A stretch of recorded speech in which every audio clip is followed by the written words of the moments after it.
I was driving back from the estate attorney's office, on cloud nine, ready to tell my son that my brother, who had no children of his own, had left me his entire farm and a bank account with a balance in the millions. But as I pulled up to the house, I heard the voices of my son Mason and my daughter-in-law Harper drifting out through the open window, and I froze. I was horrified, completely and utterly horrified, because what came out of that window weren't words of love or affection or anything resembling the family I thought we were. They were daggers. They were pure poison distilled into every single syllable. I stood there, paralyzed in my own front yard, the documents from the attorney trembling in my hands, while my entire world crumbled in a matter of seconds. Let me back up just a few minutes, because you need to understand the cruel irony of this moment. You need to understand that I had been floating, literally floating on a cloud of happiness that I hadn't felt in decades. I had just walked out of the estate attorney's office at 4:30 in the afternoon, and the sun was still shining with that golden October light that makes everything look like a movie. The lawyer, a serious man with thick glasses and a monotone voice, had spoken the words I never imagined I'd hear. "Miss Eleanor, your brother Arthur has left you everything in his will. The 500-acre farm, the main farmhouse, the arable land, and a bank account with a balance of $850,000. $850,000 at 68 years old.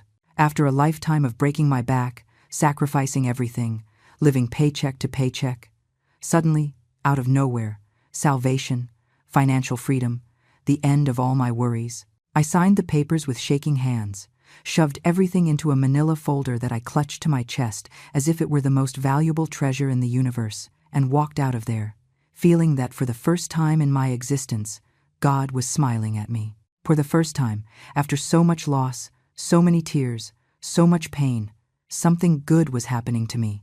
Something huge. Something that would change everything. I drove the 20 minutes to my house with a goofy smile plastered on my face. I couldn't stop imagining the scene. I would arrive, open the door, find Mason and Harper in the living room, and tell them with feigned calm, "I have something to tell you." I imagined their faces full of curiosity. Then the revelation, the screams of joy, the hugs, the tears of happiness. My son lifting me off the ground like he did when he was young. Harper crying with emotion that daughter-in-law I always treated like my own flesh and blood. The three of us hugging, planning the future, dreaming together. Finally, after 3 years of them living with me in my small house because they were in financial trouble, I could truly help them, buy them a house of their own, fund Mason's photography business, give Harper that trip she always mentioned, be the matriarch who rescues her family. The scent of honeysuckle drifted in through the car window, mixing with the smell of damp earth from the last rain. Everything seemed perfect, blessed, as if the universe were finally compensating for decades of suffering. Because I had suffered. God knows I had suffered. I was widowed at 30 with a 4-year-old boy in my arms. My husband died in a stupid accident, crushed by a truck that ran a stop sign. Overnight I was left alone, with no income, no plan, with a child who looked at me with those huge eyes, not understanding why Daddy wasn't coming home. And do you know what I did? I didn't crumble.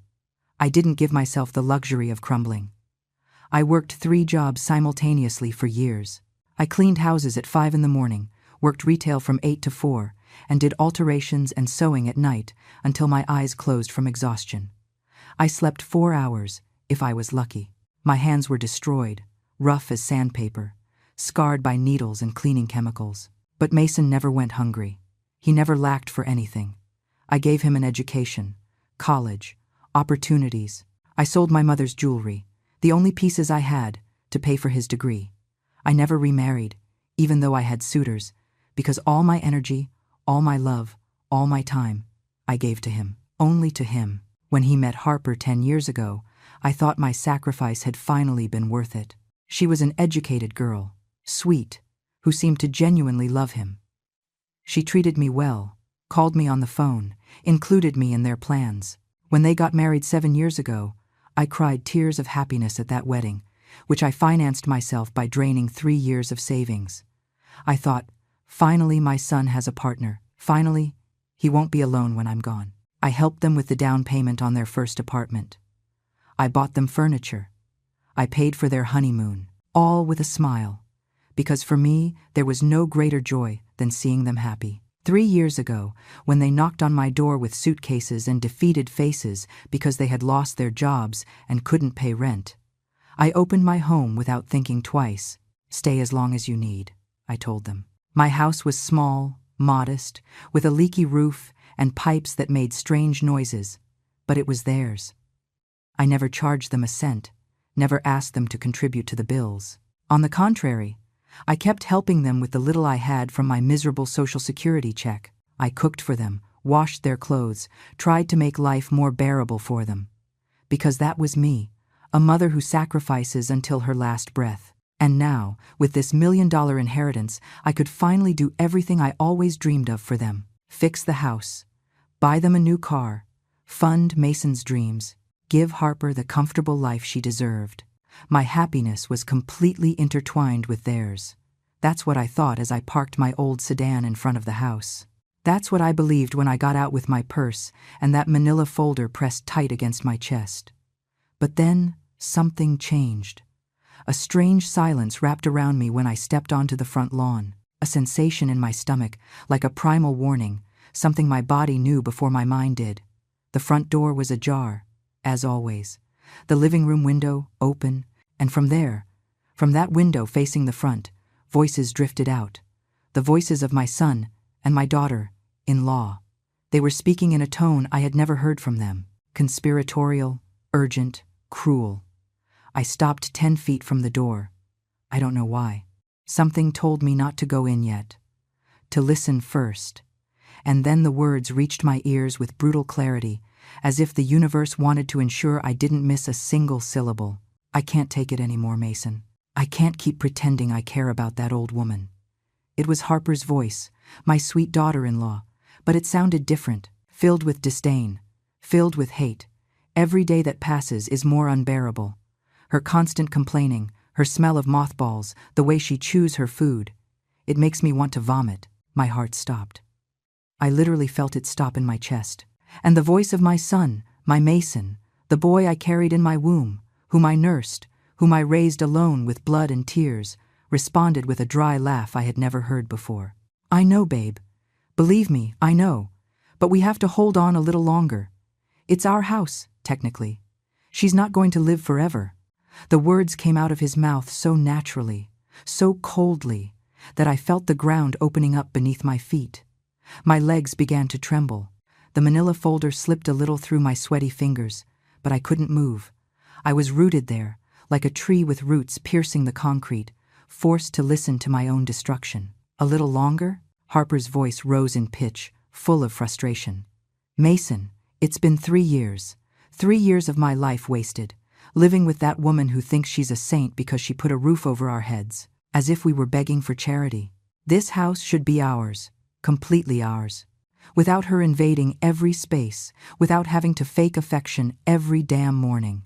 I'm sick of her repetitive stories about how much she suffered, how much she sacrificed. We know. We get it. But that doesn't make us her slaves forever." Every word was a direct punch to the gut. I felt nauseous. I felt the air turning dense, unbreathable. The scent of honeysuckle that seemed beautiful moments ago was now choking me. Invader? In my own house? The house I bought with the sweat of 3 simultaneous jobs? The house where I welcomed them with open arms when they didn't have a pot to piss in? "You're right," said Mason, and his agreement was worse than any direct insult. "But think about the practical side. If we kick her out now, we'll look like the villains to the whole family, to the neighbors. You know how people are. Besides, she has the deed to the house in her name. We can't do anything legally. But if we wait, if we are patient, when she goes, everything will be ours automatically. I'm an only child. There's no one else. And what if she takes years to die?" Harper's questions sounded like they were discussing how long a package would take to arrive. Not my life, not my existence. "Your mother is like a cockroach, old, but resilient. She could live until she's 90. I'm not going to waste another 20 years of my life waiting. 20 years. They talked about my death as if it were a pending transaction, as if I were an obstacle between them and their happiness. The manila folder was shaking violently in my hands now. Inside were documents certifying $850,000, an entire estate, a brilliant future, and I had come running to share it with them, with these two people who, at this very moment, were planning how to get rid of me. "There are options," Mason said in a low voice, almost a whisper, but the afternoon silence carried his words directly to my ears as if he were screaming them. "Nursing homes aren't that expensive. I've been researching. There's one on the outskirts, halfway decent, for like $2,000 a month. We could tell her it's for her own good, that she can't take care of herself anymore, that we're worried she'll fall and break something being here alone all day." "But she's not alone all day. We're here." Harper's voice sounded confused. "That's why we'd have to get jobs first, right? To have the perfect excuse. Mom, we can't take care of you anymore because we work all day. It's for your safety." The way he imitated a worried, loving voice made me feel a disgust so deep I had to cover my mouth with my hand to not vomit right there in the yard. "You're a genius," Harper laughed, and her laugh sounded genuinely amused, as if my son had just told the best joke in the world. $2,000 a month is nothing compared to getting our privacy back. We could remodel her room, turn it into an office for you, or a walk-in closet for me. God knows I need it.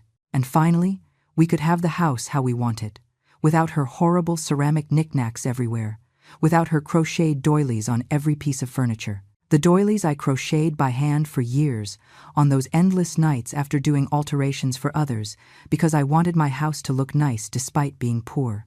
The ceramic figurines I bought one by one at flea markets, on my days off, because it was the only thing I could afford to decorate with. All that I had built with so much love, reduced to garbage in their eyes. And what about her Social Security? The true interest. It had always been about the money. If we put her in a home, could we keep part of her check? I mean, we'd be paying for the place. Technically, we'd be taking care of her. Her check is a pittance, like $1,200 a month. It would barely cover half the nursing home. Mason sounded disappointed, as if he were doing mental math and the numbers didn't add up.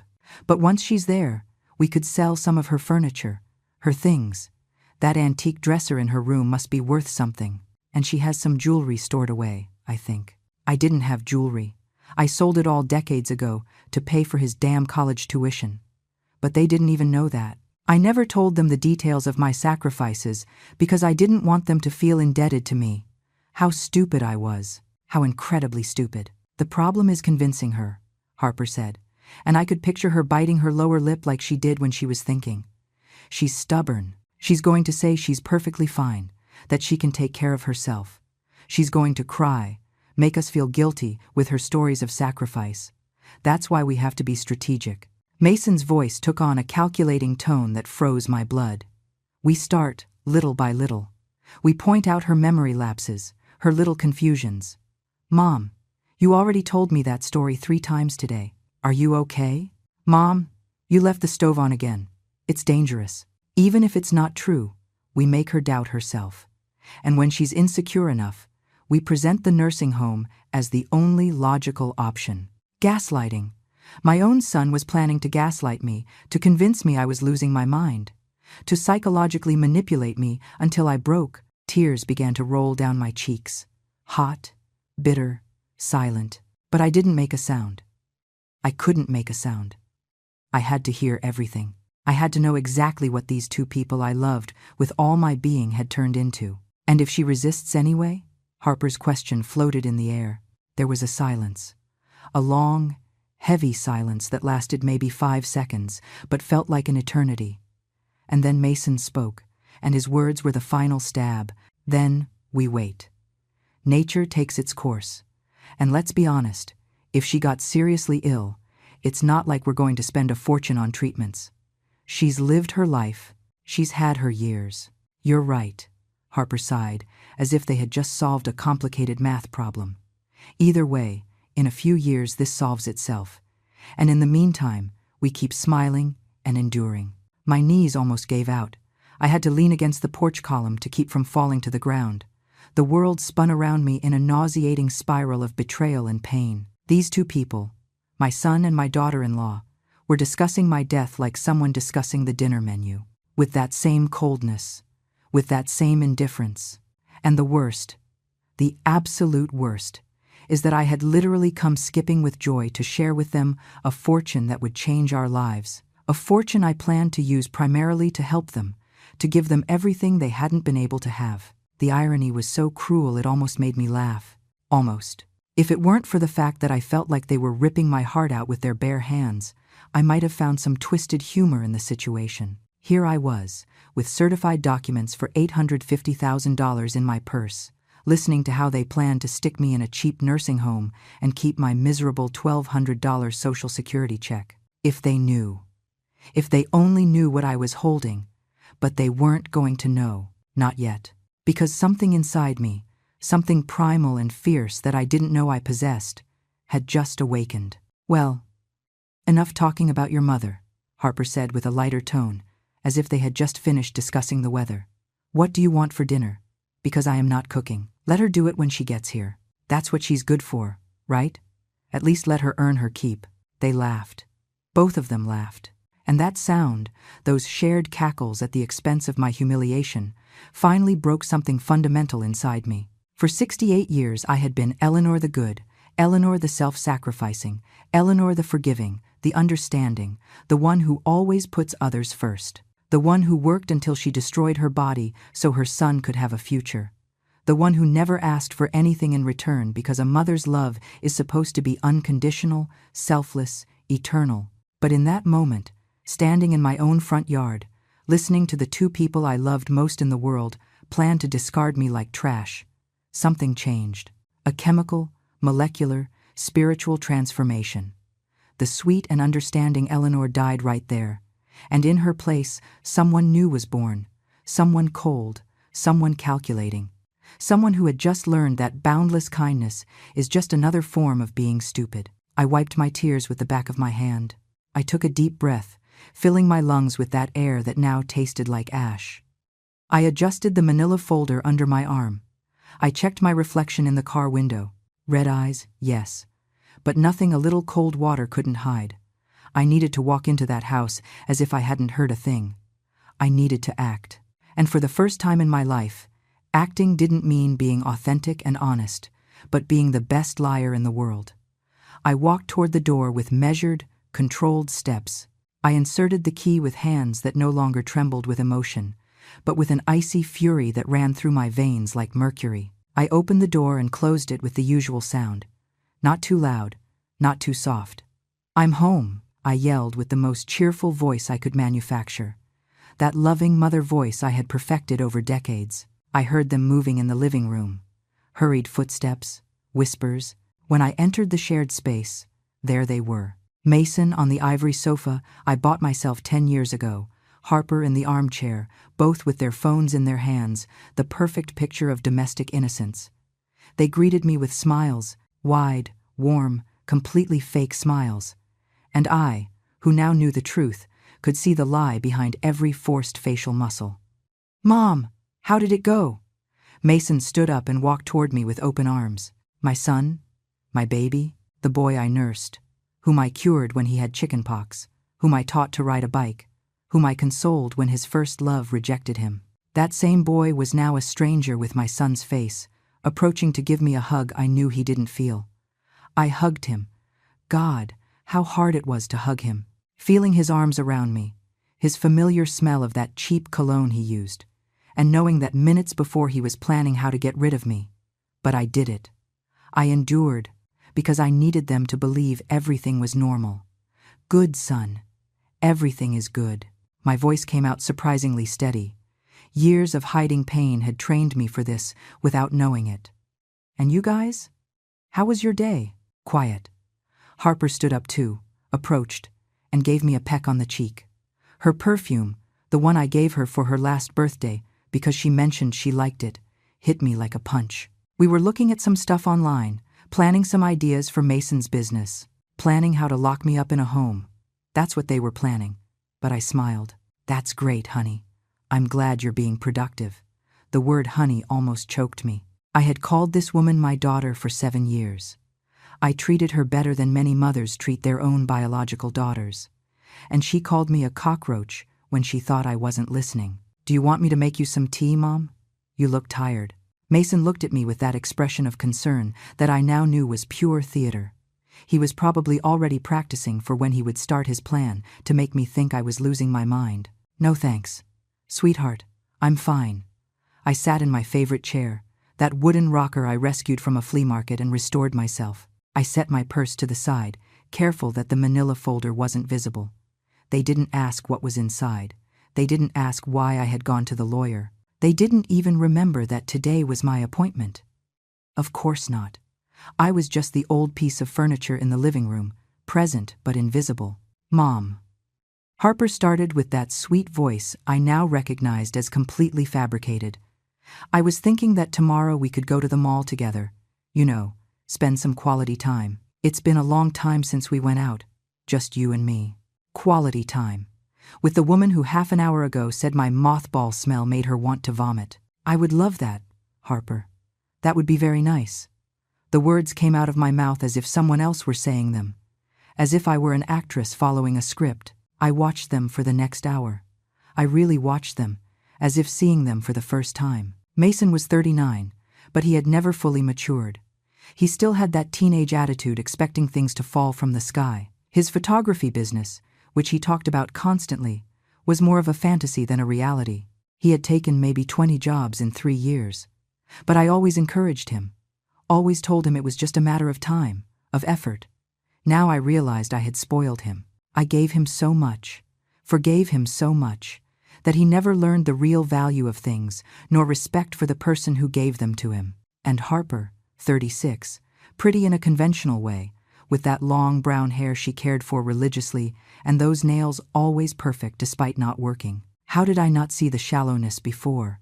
How did I not notice that every conversation we had ended up revolving around material things, what she didn't have, what she wanted? When she lost her job 3 years ago, I consoled her. Don't worry, honey, something better will come along. But nothing ever came, because she never looked for anything.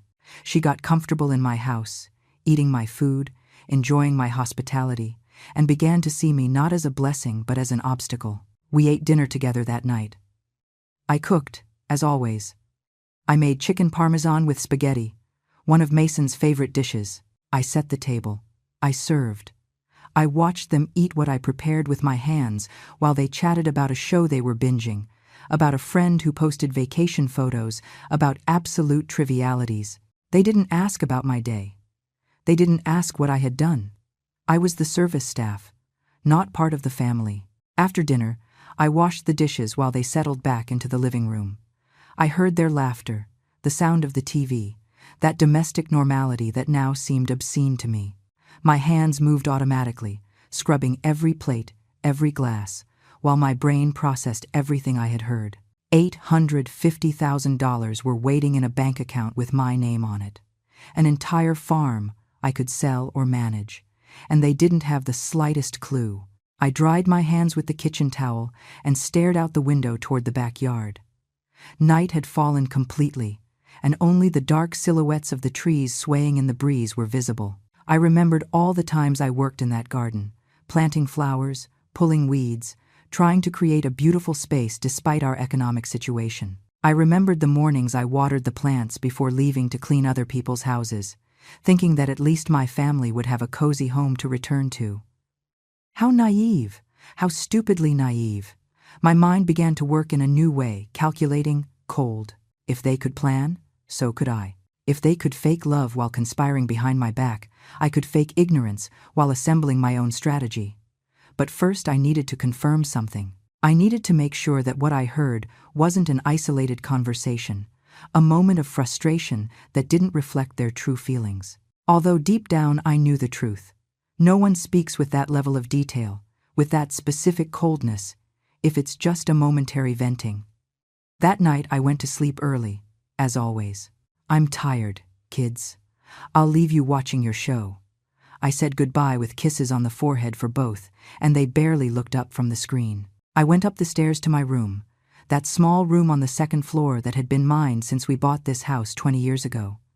I sat on the edge of my bed and took the manila folder out of my purse. There were all the documents, the deed to the farm in my name, the bank papers certifying the account balance. The testamentary letter from my brother Arthur, written in his own hand 2 months before dying, explaining why he left me everything. Because you were the only one who was always there when I needed you, even though you never asked for anything.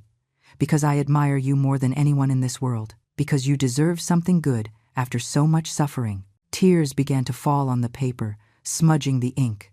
My brother, that quiet and solitary man, knew me better than my own son knew me. I put the documents in the back of my closet, under a pile of old sweaters they never checked because they didn't care enough to snoop through my things. I lay in the dark with my eyes open, staring at the ceiling, and for the first time in decades, I allowed resentment to flow freely through my veins. I didn't repress it. I didn't rationalize it. I didn't look for excuses to justify their behavior. I just felt it, pure and burning. I remembered the day Mason was born, 39 years ago. It was a difficult birth, 23 hours of labor. When they finally put him in my arms, crying and wrinkled, I swore I would do everything for him. Everything. And I kept that promise to the point of losing myself in the process.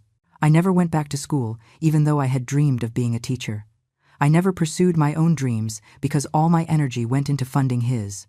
I never gave myself permission to be selfish, not even for a moment. And for what? To raise a man who planned to lock me in a cheap nursing home and keep my $1,200 pension. A man who had calculated how much my antique dresser would be worth. A man who literally said he wouldn't spend money on treatments if I got seriously ill because I had already lived my life. The rage I felt in that moment was different from anything I had experienced before. It wasn't hot or explosive. It was cold, dense, heavy as lead. It settled in my chest and stayed there, slowly transforming into something more useful. Determination. If they could be cruel, I could be relentless. If they could plan my end, I could plan their awakening. Not their death, of course. I wasn't like them. But certainly their reality check. Their moment of truth. Their downfall. The next 3 days were an acting exercise that deserved an award. I got up every morning and played my role of loving mother with surgical precision. I made breakfasts. I cleaned the house. I washed their clothes. I smiled when they talked to me. I nodded when they told me their insignificant plans. And all the while, behind my eyes, there was a machine calculating, measuring, planning. I observed them like a scientist observes specimens in a lab. I noticed how Harper spoke to me with that exaggerated sweetness people use when trying to manipulate someone they considered dumb. I noticed how Mason asked about my health with a new insistence, probably already starting his strategy to make me doubt myself. "Did you sleep well, Mom? I heard you get up 3 times to go to the bathroom last night.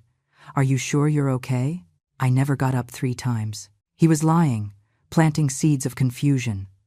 On the 4th day, I made a decision. I couldn't go on like this indefinitely, living in this farce, pretending I didn't know what I knew. I needed to confirm just how far their betrayal went, and I needed to do it in a way that gave me absolute advantage. So I did something I had never done in my life. I acted with cunning. That afternoon, I announced I would go visit my friend Linda, who lived on the other side of town. "I'll probably be back late, don't wait up." This was unusual. I almost never went out at night. I saw how they looked at each other, how their eyes lit up with that barely disguised joy of having the house to themselves. I left with my purse and drove to the corner. I parked the car on the parallel street, where they couldn't see it from the house, and stealthily walked back. I entered through the back garden door, the one we never used and that I knew they wouldn't lock. I stayed in the kitchen, in the shadows, completely still, barely breathing. I didn't have to wait long. Within 15 minutes they started talking, this time without whispers, without precautions, with the confidence of someone who believes they are completely alone. "Thank God she left," Harper said with a dramatic sigh. I couldn't stand another minute of pretending. My face hurts from smiling so much. "I know, babe, but you're doing great." Mason's voice sounded proud. "In a few more weeks we start phase 2 of the plan. I've already investigated 3 facilities. The cheapest one is on the outskirts, like I told you. $2,000 a month. With her Social Security, it almost covers it. And when will we tell her?" Harper sounded anxious, like a child waiting to open Christmas presents. "Soon, But first, I need her to sign some papers. My blood ran cold. There's a lawyer a friend recommended. He says I can get her to sign a power of attorney claiming it's to make things easier for her, so I can handle paperwork for her because at her age, it's complicated. Once I have that power, I can sell the house without her realizing it until it's too late. Sell my house. The house I bought with years of work. The house whose deed was in my name. They planned to legally defraud me, strip me of the only thing I had, and leave me in a nursing home with the bare minimum. The level of their betrayal had no bottom. You're brilliant. Harper laughed. And she'll sign just like that. She trusts me blindly. She would never question anything I asked her. The arrogance in his voice made me clench my fists until my nails dug into my palms. She's spent her whole life being the self-sacrificing martyr. She's too good for her own good. Too stupid. Stupid. My son called me stupid. That word echoed in my head like a church bell. Stupid. All those sleepless nights working to pay for his college. Stupid. All those times I skipped meals so he could eat well. Stupid. All those years sacrificing every personal desire, every dream, every chance at happiness. Stupid. Kindness interpreted as weakness.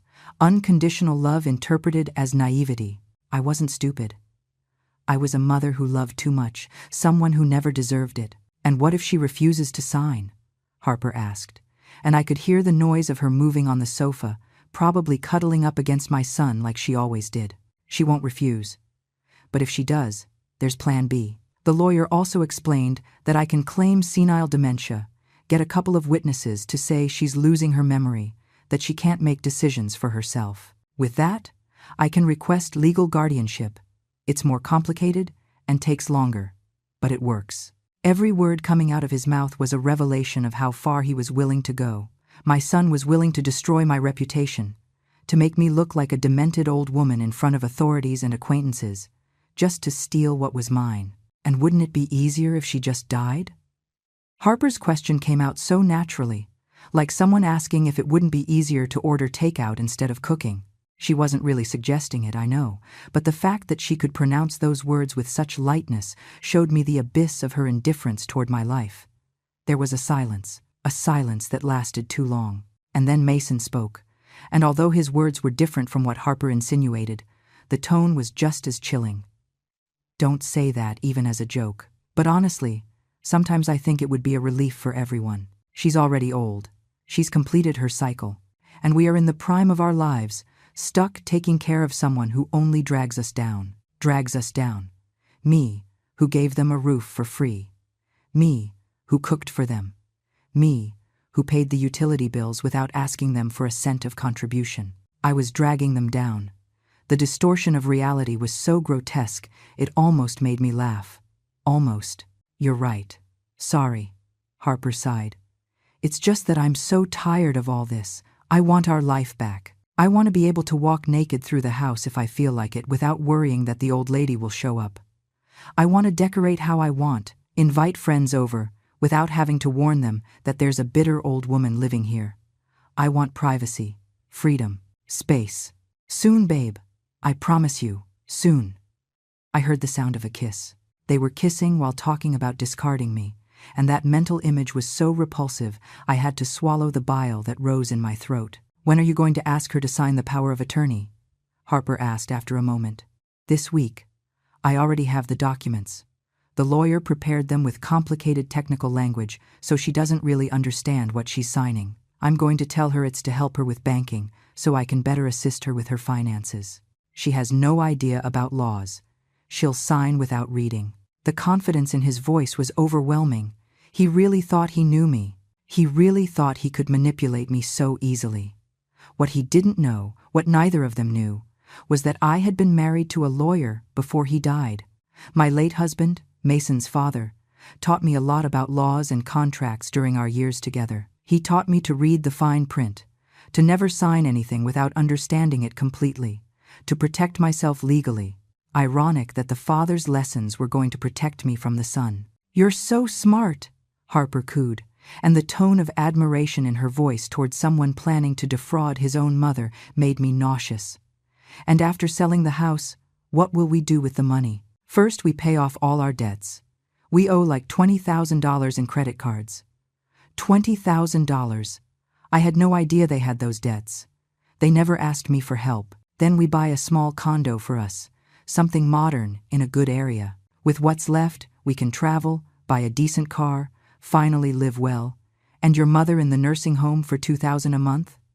The question had a hint of guilt, barely perceptible. She'll be fine.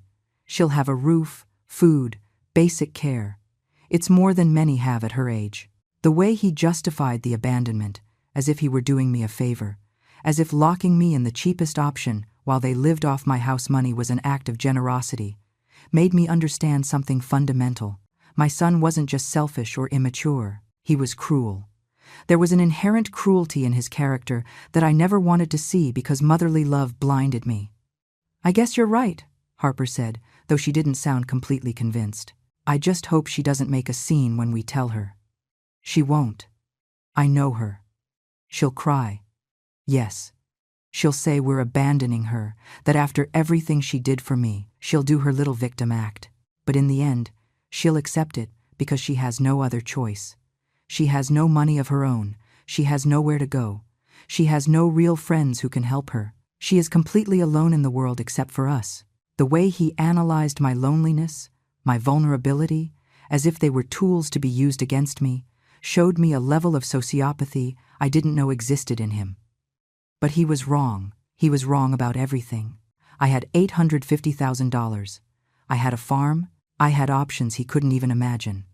And above all, I now had something I had never had before. Absolute clarity about who my son really was. I moved away from the kitchen as silently as I had arrived. I went out the back door and walked to my car. I sat in the driver's seat and just stayed there, in the dark, processing everything. I didn't cry. I had no tears left for them. In their place, I felt something more powerful: resolution. I drove aimlessly for an hour, organizing my thoughts. I needed a perfect plan. I couldn't just confront them yet. I needed timing. I needed to maximize the impact. I needed to make sure they fully understood the magnitude of what they had lost. And above all, I needed to protect myself legally, so they couldn't hurt me even after everything exploded. The next morning I called the attorney. "I need to update my will urgently." The lawyer, the same man with thick glasses who had given me the news of the inheritance, received me that same afternoon. I explained the situation without going into emotional details. Just facts. He listened with a neutral expression and then nodded. "I understand perfectly, Miss Eleanor. Unfortunately, I see cases like this more often than I'd like." He drafted a new will, specifying that my son Mason was completely disinherited. Everything, absolutely everything, would go to a charity foundation helping single mothers in vulnerable situations. Women like I had been decades ago. I signed every page with cold satisfaction. "I also need you to prepare a legal document revoking any authority anyone else might try to obtain over my assets or medical decisions," I told him. The lawyer prepared the corresponding papers. Everything was certified, sealed, legal, and irrevocable. "Is there anything else I can do for you?" the lawyer asked when we finished. "Yes, I need you to recommend a good real estate agent. I'm going to sell my current house." His expression remained professional, but I saw a glint of approval in his eyes. He gave me 3 names of reliable agents.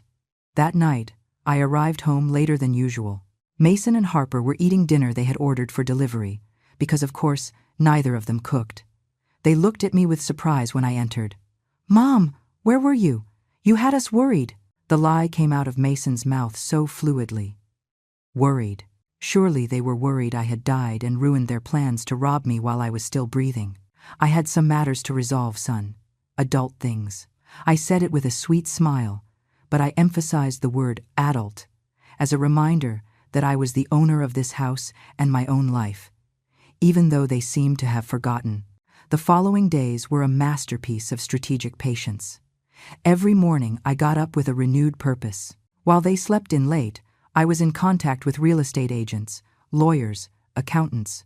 I organized every detail of my new life as if I were assembling a complex puzzle where every piece had to fit perfectly. I visited the farm I inherited from Arthur, that beautiful land 2 hours from the city, with a main farmhouse that needed repairs but had incredible potential. I hired a manager to start working the land. I opened new bank accounts. I met with a financial advisor who almost fell off his chair when I told him the amount I needed to invest. Miss Eleanor, with this amount, and at your age, you can live very comfortably for the rest of your life without worries, the advisor told me. A young man in a gray suit who treated me with a respect I hadn't received in my own home for years. We can create a diversified portfolio that generates passive monthly income of at least $4,000, maybe $5,000 if we're conservative. $4,000 a month, while my son planned to rob me to keep my $1,200. The irony made me smile at the most unexpected moments. Sometimes I caught myself smiling while washing dishes or folding laundry, and Mason would ask me what was so funny. "Nothing, son. I'm just happy," I would answer. And it was true. I was happy. Happy in a dark and vindictive way, but happy nonetheless. The real estate agent I hired to sell my house was an efficient woman named Sarah, about 50, with that unstoppable energy of someone who loves her job. She came to evaluate the property on a Tuesday afternoon, when Mason and Harper had supposedly gone out to look for work, although I knew they were probably in a coffee shop spending the little money they had while waiting to steal mine. "It's a charming property, Miss Eleanor," Sarah said, walking through the rooms with her tablet in hand, taking notes and photos. "The location is excellent. The size is perfect for a young family. With some minor repairs, we could put it on the market for $320,000, maybe up to $350,000 if we find the right buyer." $320,000. The house I bought 20 years ago for $80,000, working like a slave, was now worth 4 times more, and my son planned to sell it out from under me, keep the money, and stick me in a dump of a nursing home. The rage I felt was so intense I had to sit down. "Are you okay?" Sarah approached with genuine concern. Yes, I'm just emotional. This house has a lot of memories." I wasn't lying. It had memories, some good, from when Mason was a child and still genuinely loved me, when we played in the yard and he hugged me before sleeping, and recent horrible memories of betrayal and cruelty. I understand perfectly. Selling a house is always an emotional process. Sarah patted me on the shoulder. "But I assure you we will find the perfect family for this place. When do you want to list it?" "As soon as possible. Let's say in 2 weeks. I needed that time to coordinate everything else, to ensure that when the hammer fell, it fell with deadly precision." "Perfect. I'll prepare all the documents." Sarah left with her tablet full of photos and measurements, leaving me alone in the house that soon would no longer be mine, but soon would also no longer be theirs. That night Mason finally made his move. I arrived from running errands and found him in the living room with a folder of documents on the coffee table. He had that rehearsed, serious expression, like an actor about to deliver his big monologue. "Mom, I need to speak with you about something important." He sat on the sofa and motioned for me to sit next to him. Harper appeared from the kitchen with 2 cups of tea, one for him and one for me, with that Judas smile. "Sure, son, tell me." I sat down and took the cup of tea, feigning absolute innocence. "Look, I've been thinking a lot about your situation." He began with that voice of feigned concern I now recognized perfectly. "You're getting older, and managing your finances must be getting complicated. The banks, the paperwork, all that bureaucracy. So I consulted with a lawyer, and he suggested that maybe it would be a good idea for you to give me power of attorney to help you with those things." Power of attorney. I acted confused, tilting my head like an old woman who doesn't understand complicated terms. "Yes, Mom. It's just a document that allows me to handle banking and legal matters for you, to make your life easier. That way, you don't have to be going to banks, signing complicated papers. I take care of everything." The smile he gave me was the same one he used when he was a child and wanted to convince me to buy him a toy. "Oh, how considerate of you, son." I took the folder and began to review the documents. They were exactly what I expected. A broad power of attorney that would give him total control over all my properties, bank accounts, and financial decisions. In other words, carte blanche to rob me legally. It's a bit technical, Mom. Don't worry about understanding everything. Basically, it just says, "I can help you with your things." Mason tried to take the papers from my hands, but I gripped them tighter. No, no, let me read. Your father always told me never to sign anything without reading it completely. I saw him tense up. The mention of his father, my late husband, always made him uncomfortable because deep down he knew his father would have been deeply disappointed in him. I read every word carefully while Mason and Harper watched me with growing impatience. The document was drafted deceptively, using complicated legal language to hide the fact that I would basically be stripping myself of all control over my own life. This says you could sell my properties without my consent, I said, pointing to a specific clause.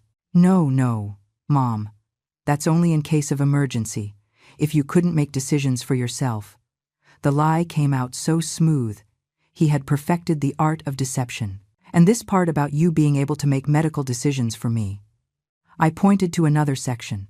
It's for your protection, Mom. Imagine you're in the hospital and can't communicate. Someone has to be able to decide for you. Harper intervened with that sweet, poisonous voice. I looked at both of them. I saw the anxiety in their eyes, the barely contained greed. They wanted me to sign right there, in that moment, before I could think too much or consult anyone else. And for a second, a single second, I considered signing the document just to see their faces when they discovered I had nothing to steal because I had already moved everything. But no, I had a better plan. You know what, son? You're right. This seems very useful. I saw them relax, exchanging looks of victory. But let me take it to my own lawyer so he can explain it to me better, just to be sure I understand everything. The mask cracked for an instant. Your lawyer? Mom, you don't need to spend money on a lawyer. I already consulted with one. I know, son. But your father always said that in legal matters, it's better to have a second opinion. Don't worry. It's not mistrust toward you. It's just caution. I smiled with all the sweetness in the world as I put the documents back in the folder. But, Mom, Mason tried to protest. It's decided. I'll take it tomorrow to the estate attorney who helped me with your Uncle Arthur's inheritance papers. I dropped that information casually like a bomb. I had avoided mentioning the inheritance for days, waiting for the perfect moment. The change in atmosphere was instant. Mason and Harper went rigid as statues. Inheritance? What inheritance? Mason's voice sounded sharp, almost hysterical. Oh, I hadn't told you? I acted surprised. Your Uncle Arthur left me some things when he died. I've been resolving the paperwork with the attorney these past weeks. That's why I've been out so much lately. What things did he leave you?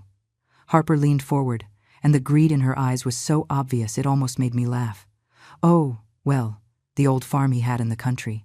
You know, that dilapidated property that almost no one visited. I said it with a dismissive tone, as if it were worthless. And some money in the bank. Not much, just some savings.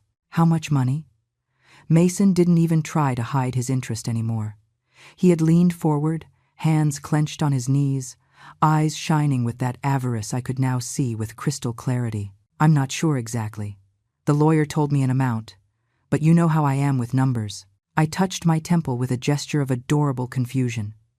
I think he said something about 80,000, or maybe it was 18,000. Honestly, I don't remember well. I'd have to check the papers. The lie rolled off my tongue with an ease that surprised me. Decades of absolute honesty. And now I was lying as if I had been practicing my whole life. I saw them processing the information. $80,000 wasn't a fortune, but it wasn't a little bit of money either. Enough to pique their interest, but not enough for them to suspect I was hiding something bigger. Harper and Mason exchanged one of those couple looks that communicate without words, and I could read exactly what they were thinking. We need that money. Mom, that's wonderful. Mason stood up and hugged me, and the physical contact gave me chills. I'm so happy for you. Uncle Arthur was a good man. Yes, he was. Much better than his nephew, I thought. But I just smiled, and well, with that money you could do a lot of things. Harper joined the conversation with that honeyed voice she used when she wanted something. You could fix up the house, take that trip you've always wanted, or, she paused calculatedly, or you could help Mason and me with the down payment on our condo. You know, we've been looking for a place of our own. There it was. They didn't take 5 minutes to ask for money. They didn't even wait a day to pretend they were happy for me. Immediately, they thought of how they could benefit. Oh, I don't know, honey. I still have to see exactly how much it is and what I'm going to do with it. I played indecisive, the confused old lady who doesn't know how to handle money. Plus there's the farm. The lawyer says I could sell it, but I don't know if anyone would want to buy that old land. I could help you with that, Mom. Mason practically jumped at the offer. I could research buyers, handle the sale for you. It would be easier if you give me that power of attorney I showed you. That way I can do all the paperwork without bothering you. Of course, now the power of attorney wasn't just to rob me of the little they thought I had, but to steal the inheritance too. They wanted total control of everything. The magnitude of their greed knew no bounds. Let me think about it, son. It's all very recent, very overwhelming. I yawned exaggeratedly.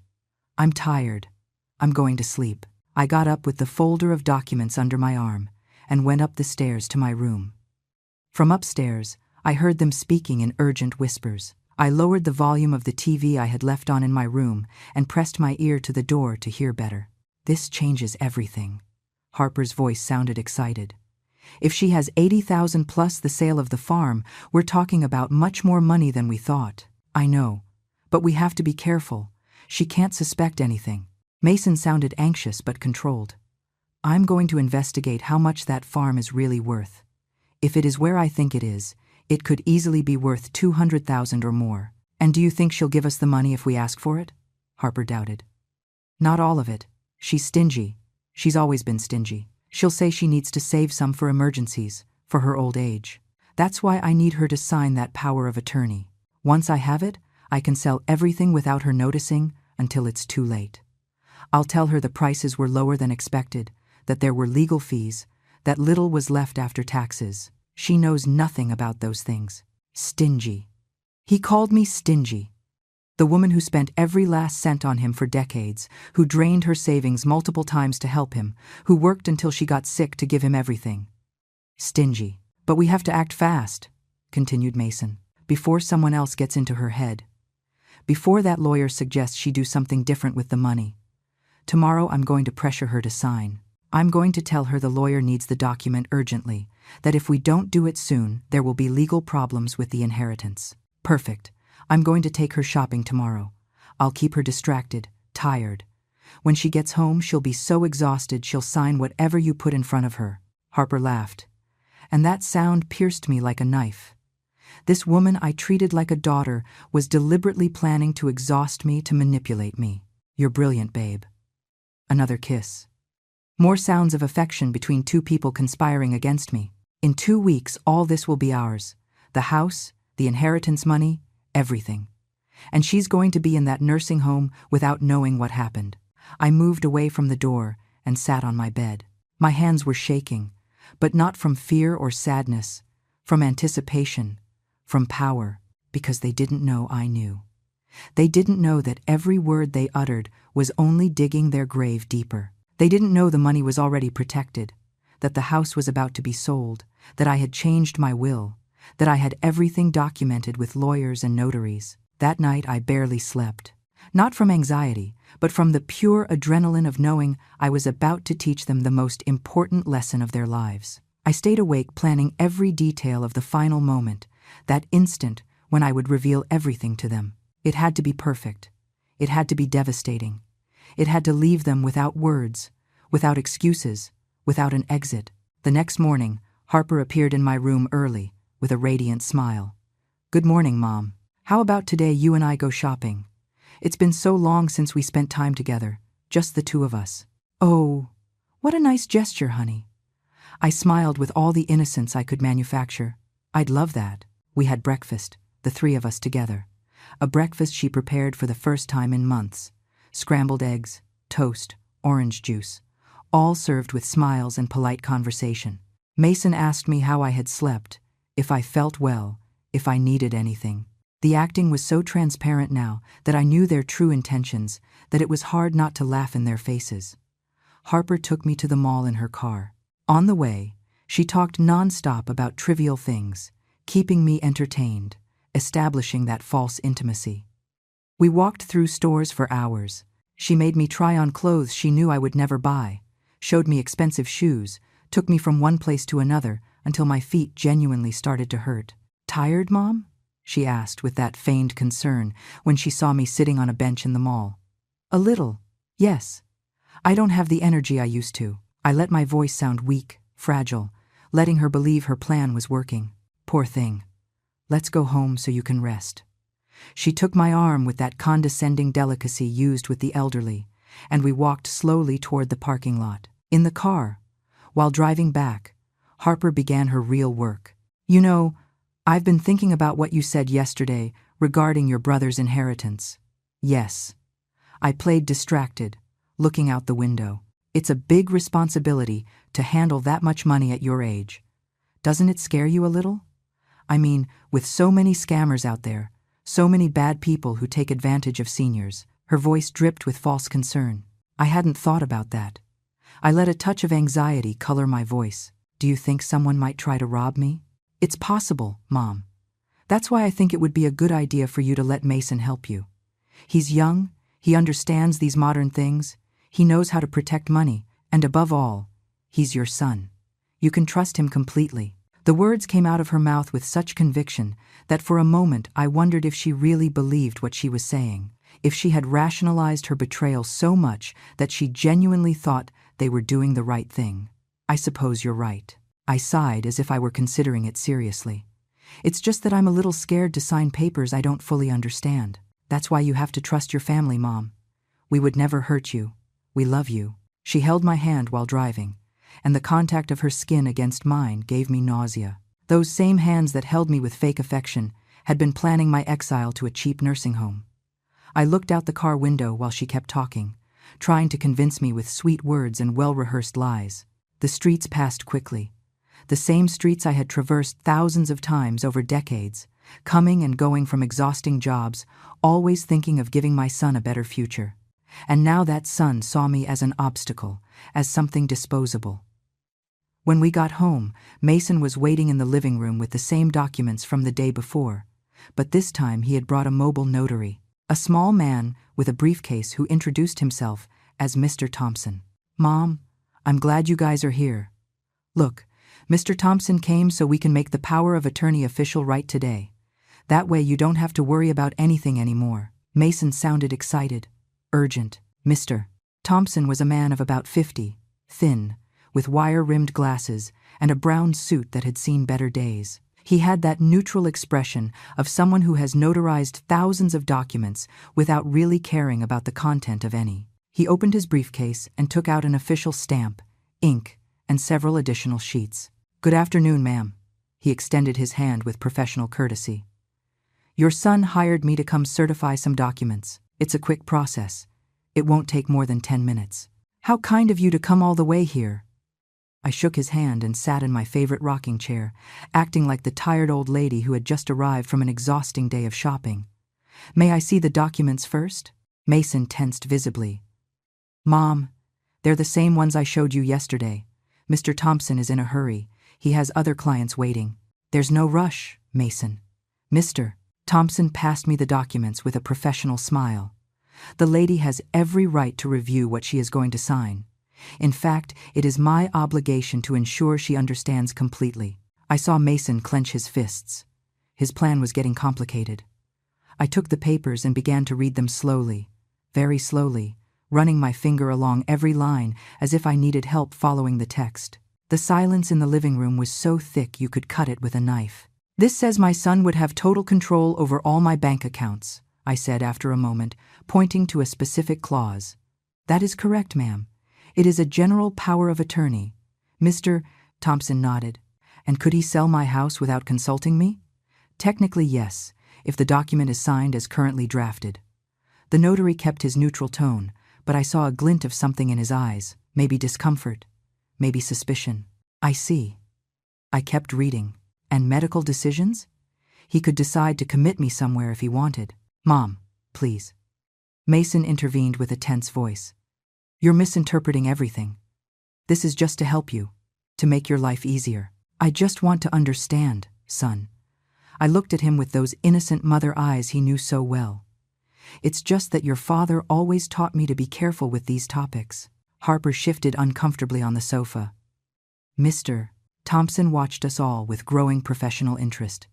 The tension in the room was palpable. I continued reading every word, every clause, every bit of fine print. I took my time. I asked questions. I asked for clarifications.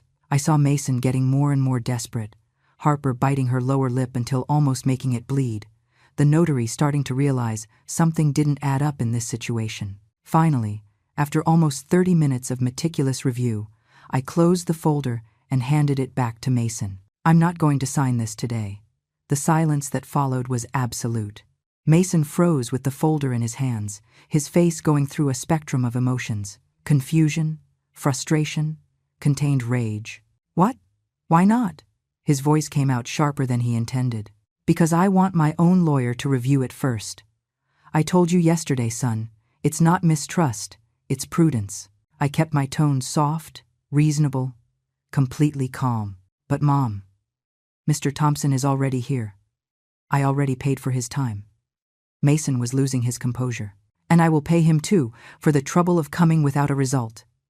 I took out my wallet and extracted several bills. "What is your fee, Mr. Thompson?" The notary looked at the bills, then at Mason, then at me. Something in his expression changed. "It's $100, ma'am. But the young man already paid in advance. Then take this as additional compensation for making you come out here for nothing." I handed him $150. The man took them, packed his things in the briefcase, and said goodbye with a professional courtesy that didn't include promises to return. When the door closed behind Mr. Thompson, the atmosphere in the living room changed radically. Mason dropped the folder on the coffee table harder than necessary. Harper crossed her arms. Both looked at me with a hostility they didn't even try to hide completely anymore. "I don't understand why you're being so difficult with this." Mason paced from one side to the other like a caged animal. "I am literally just trying to help you, and I appreciate it, son, but I need time to think it over properly." I got up from my chair with an exaggerated groan. "Now, if you'll excuse me, I'm exhausted. I'm going to lie down for a while." I went up to my room, leaving them downstairs with their frustration. I lay on the bed, but not to rest, but to think. The moment had arrived. I could no longer prolong this farce. Every day I spent in this house, pretending normality with these two people who planned to destroy me, sickened my soul a little more. From my room, I could hear their voices rising in argument. They weren't trying to lower the volume. They probably thought I was so tired I had fallen asleep immediately. "I told you we had to pressure her more." Harper's voice pierced the walls. "Now she's suspecting something." I saw how she looked at us. "She's not suspecting anything. She's just stubborn, like she's always been." Mason sounded frustrated, defeated. "But eventually she'll sign. She has no other choice." "And what if she never signs? What if that damn notary told her something that put her on alert?" Harper was panicking. "Then we go to Plan B. We declare her mentally incompetent. I already explained it to you." But Mason's voice didn't sound as sure as before. I sat up in bed and took out my phone. I called Sarah, the real estate agent. "We already have offers for the house." "Miss Eleanor, I was just about to call you. We have 3 excellent offers. The highest is for $335,000. A young couple who is willing to close the deal in 2 weeks and accepts the property as is." Her voice sounded excited. "I accept. Prepare all the documents." My voice was firm, decided. "Perfect. Do you want us to coordinate a date for the couple to see the property?" "It's not necessary. They already saw it in the photos and the video you sent them, correct?" "Yes, but usually buyers want to see in person before. Tell them I have to sell fast for personal reasons. If they are willing to close without more visits, I'll drop $5,000. $330,000. Deal closed in 2 weeks. I was willing to lose a little money in exchange for speed." Sarah paused. "Let me contact them. I'll call you in an hour." 40 minutes later, my phone rang. They accepted. They want to close in 10 days, if possible. They have the cash ready. Perfect. Proceed with everything. I hung up and stared at the ceiling of my room. 10 days. In 10 days this house would no longer be mine, but it wouldn't be theirs either. It would never be theirs. I also called my lawyer, the same one who had handled Arthur's inheritance. "I need you to prepare a formal letter for my son, informing him that he has 30 days to vacate the property once the sale is finalized. Are you sure about this, Miss Eleanor? His voice had a tone of paternal concern. Completely sure. And I also need you to be present when I communicate it to him. I want everything legally documented. Understood. I'll prepare everything. The following days were an exercise in absolute control. Mason tried several more times to get me to sign the power of attorney, each time with different arguments. That the lawyer had found problems with the inheritance requiring immediate action. That there was an investment opportunity we couldn't pass up. That the bank was asking questions about Arthur's money. All lies. And I let them fall without effect. I already told you I'm going to review it with my lawyer. Son, have patience. And every time I said it, I saw his frustration grow a little more. Harper changed tactics. She became even sweeter, more attentive, cooking my favorite meals, offering to help me with everything. Mom, let me take you to the bank tomorrow. We can review your accounts together, organize everything. It would be fun. A girl's day. I rejected every offer with politeness, and I saw how behind her smile, resentment grew. I packed my things in secret, only the essentials. Clothes, important documents, some photographs of when Mason was a child and still loved me genuinely. I left everything else. The furniture, the ceramic ornaments they despised so much, the crocheted doilies. Let them do whatever they wanted with all that. I didn't need it anymore. Day 9 arrived. Tomorrow would be the closing of the house sale. This night would be my last night sleeping here. And I had decided that this night would also be the night I would tell them everything. I sat in front of the mirror in my room and looked at myself really for the first time in years. There was Eleanor, 68 years old, with wrinkles that told stories of suffering and sacrifice, gray hair that was once jet black, hands rough and marked by decades of hard work. But in my eyes, I saw something new. Fierceness, determination, power. I put on my dark green dress, the one I saved for special occasions. I combed my hair with care. I put on light makeup. I wanted to look dignified for this moment. I wanted them to remember this image of me not as the victim they planned to create, but as the strong woman I always was, but whom they never knew how to appreciate. I went downstairs at 7 in the evening. Mason and Harper were in the living room watching television, as always. When they saw me enter dressed up, they looked at me with surprise. "Are you going out, Mom?" asked Mason. "No. We are going to eat dinner. The 3 of us together, tonight. I have something important to tell you." My voice had a quality they hadn't heard before. Authority. Control. I prepared dinner myself that night. It wasn't anything elaborate, just pasta with tomato sauce and salad, but I did it with hands steadier than I'd had in weeks. I set the table carefully, using the cream-colored tablecloth I reserved for special occasions. The good plates I almost never took out. The wine glasses that were a wedding gift almost 40 years ago. Everything had to be perfect for this moment. Mason and Harper sat at the table with confused expressions. It wasn't normal for me to do all this on a random weekday. They looked at me with that mix of curiosity and suspicion, trying to decipher what was happening. "This looks very fancy, Mom." Mason tried to sound casual, but I detected the tension in his voice. "Is there a special occasion?" "Yes, there is." I served the pasta on each plate with deliberate, calm movements. "Today is a very important day. The day several things come to an end." Harper and Mason exchanged looks. "What do you mean?" she asked. I sat in my place at the head of the table, the position I had always occupied in this house.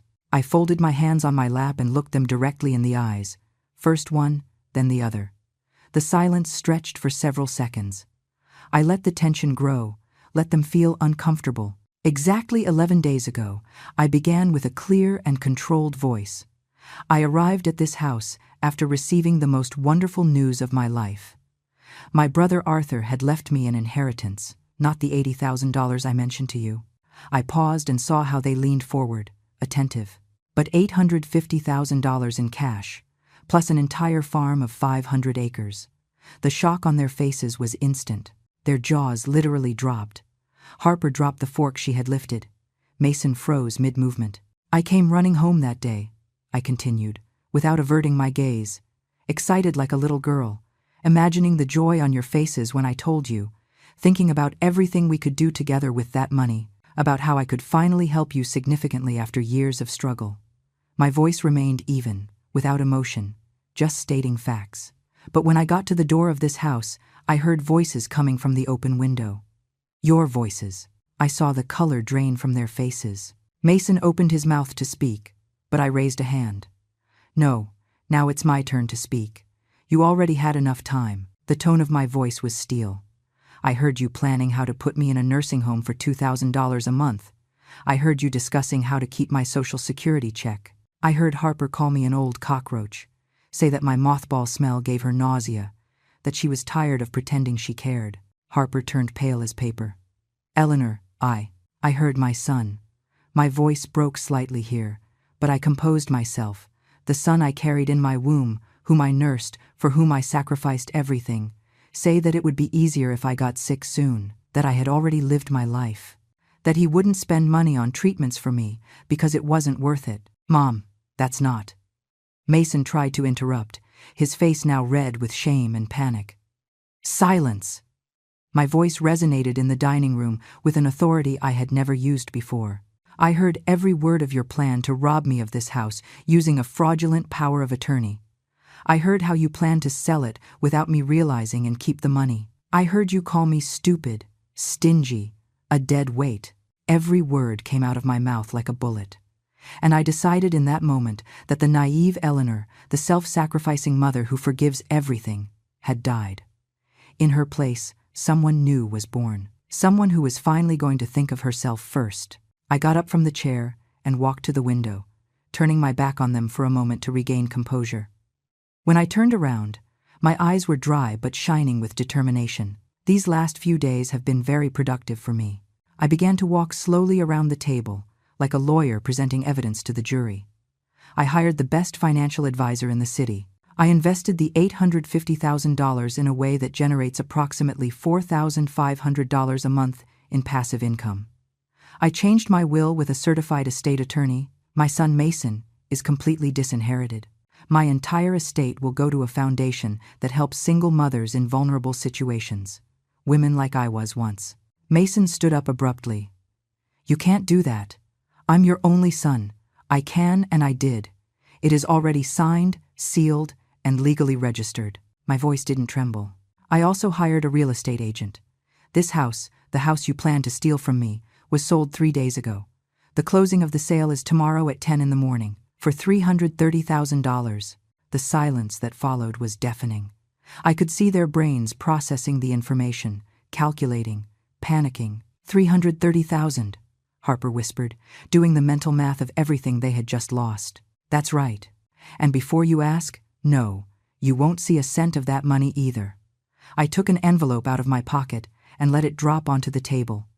This is a legal eviction notice. You have exactly 30 days starting tomorrow to remove all your belongings and find another place to live. But we have nowhere to go. We have no money, Mason shouted, and the desperation in his voice was real. How interesting. I crossed my arms, because I didn't have money either when I was widowed at 30 with a 4-year-old child, and somehow I survived. I worked 3 simultaneous jobs. I slept 4 hours a night for years. I literally broke my back, so you would have food, education, opportunities. My voice rose in volume, and I did it alone, without complaining, without planning to betray anyone, without thinking about sticking my son in a nursing home when he became inconvenient. Mom, please. Mason approached with hands outstretched, and for the first time in days I saw real tears in his eyes. I know I made a terrible mistake. I know what we said was unforgivable, but we didn't plan to do it really. We were just venting, frustrated. You know how it is when people are under financial stress. A mistake? I laughed, and the sound came out bitter, dry. A mistake is forgetting to buy milk at the supermarket. What you two did was meticulously plan how to defraud, rob, and abandon me. You brought a notary to this house to make me sign fraudulent documents. Harper took me shopping with the specific purpose of exhausting me so I would be too tired to think clearly. That is not a mistake, son. That is premeditated malice. Harper stood up too, with tears running down her cheeks. Please, Eleanor. I know I was horrible. I know I don't deserve your forgiveness, but don't do this to us. We are family, family. I repeated the word as if it were poison in my mouth. Family doesn't plan to lock their loved ones in cheap nursing homes to keep a $1,200 check. Family doesn't call the person who gave them a roof when they had nothing a cockroach. Family doesn't calculate how long you will take to die so they can keep your things. I approached Mason until I was inches from his face. I looked him directly in the eyes, those eyes that once looked with genuine love when he was a child. I gave you everything. Absolutely everything. My youth, my health, my dreams, my opportunities, my money, my time, my love. And you took it as if it were your right, as if I owed you all that simply for having been born. My voice broke slightly, but I continued. You never learned the value of sacrifice because you never had to sacrifice anything. I gave you everything so easily that you thought that was how the world worked, that people simply give you things without even expecting respect in return. I'm sorry. Mason was crying openly now. I'm so sorry, Mom. You're right about everything. I was a horrible son, a horrible human being, but give me a chance to fix it, please. There is nothing to fix. My voice was final, definitive. It's already done. Tomorrow I sign the sale papers. The day after tomorrow, I move to my brother's farm. I already hired workers to restore it. I already spoke with the neighbors in the nearby town. I am going to live the rest of my life in peace, surrounded by nature, with enough money to never worry again. I am going to have the life I deserved to have decades ago. I turned around and began to climb the stairs to my room.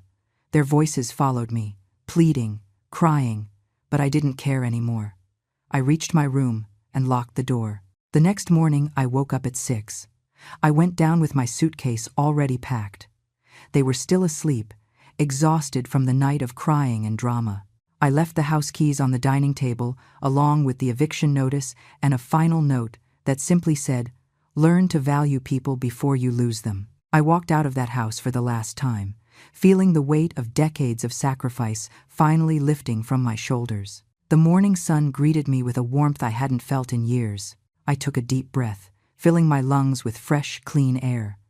I drove toward my new life with a smile on my lips, a smile of freedom, of justice, of rebirth. At 68 years old, for the first time in my existence, I was going to live for myself, and it felt glorious.